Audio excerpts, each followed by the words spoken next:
Imagine opening your eyes, not in your bedroom, not in the modern world, but beneath a sky blackened by smoke. The air smells of burning wood. Ash falls like snow.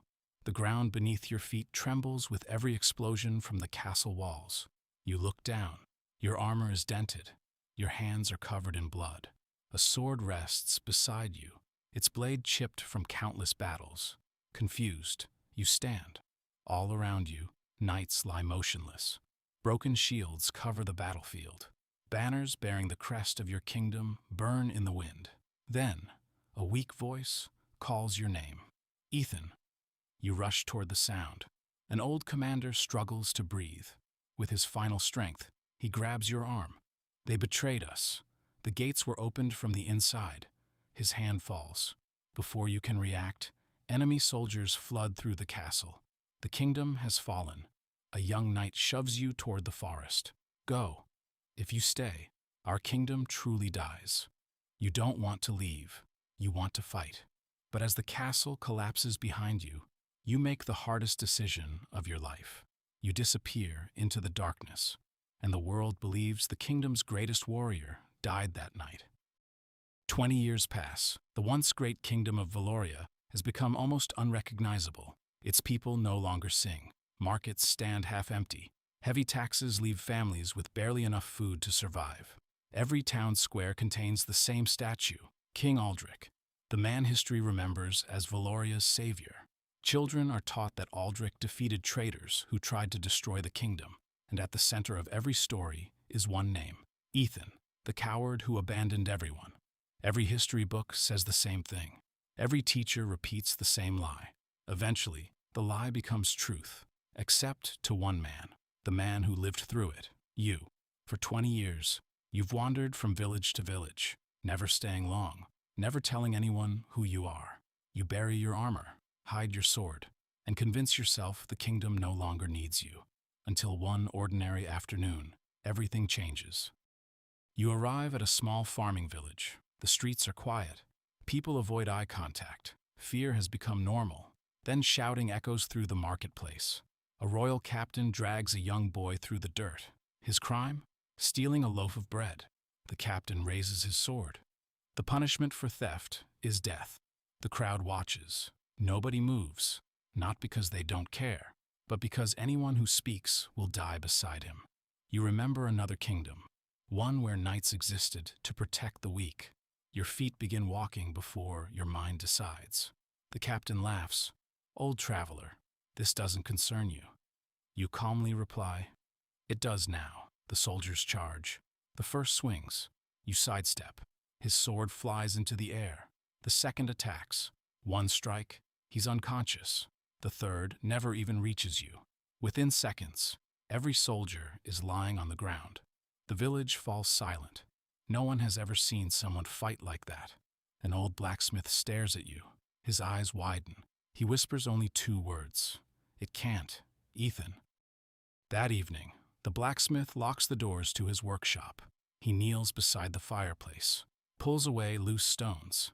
Hidden beneath them is a wooden chest.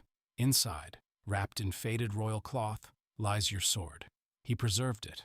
For 20 years, I knew one day you'd come home. You ask the question that's haunted you every night. Who betrayed the kingdom? The blacksmith tells you everything. The invasion was never supposed to succeed.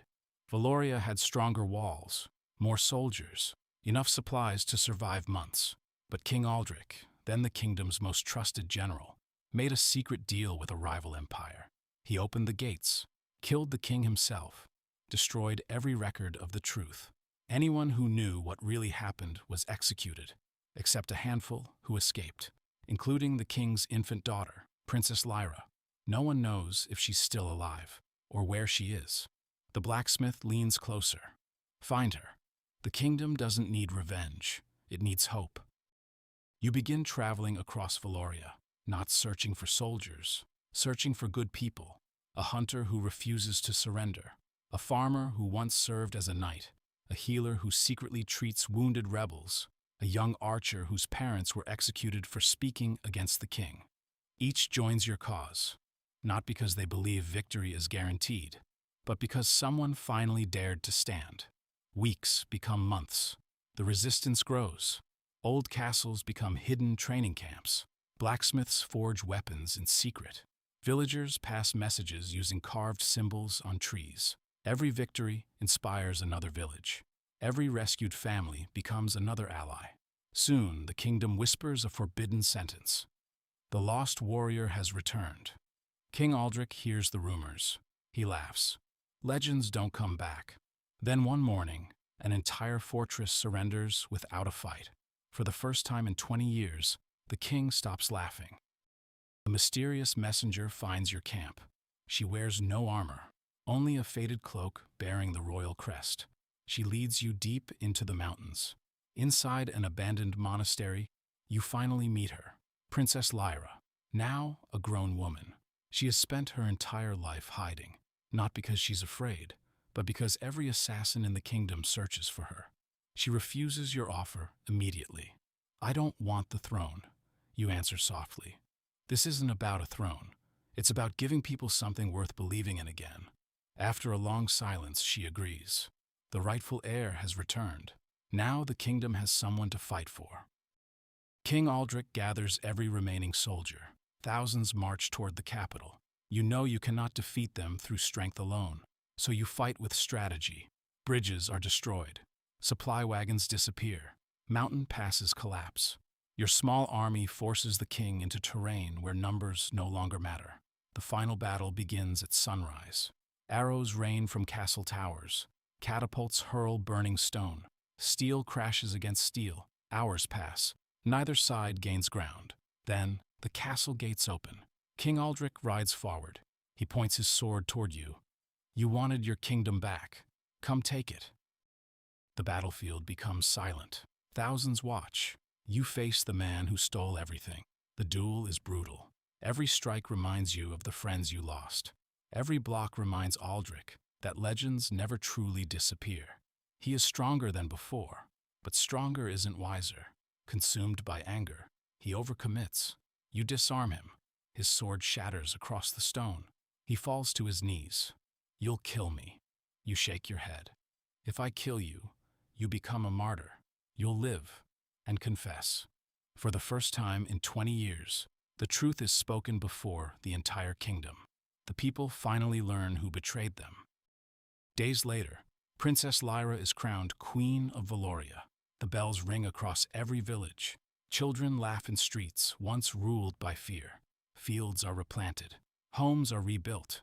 Peace returns. The people search for the warrior who made it all possible, but you're already gone. You leave your legendary sword standing beside the throne, a reminder that power was never your goal. Freedom was. Years later, travelers still tell stories about the warrior who vanished after saving an entire kingdom. Some swear they've seen him riding alone beyond the northern mountains. Others believe he's become nothing more than a legend. Maybe they're right, because the greatest heroes are remembered not for the crowns they wear, but for the peace they leave behind.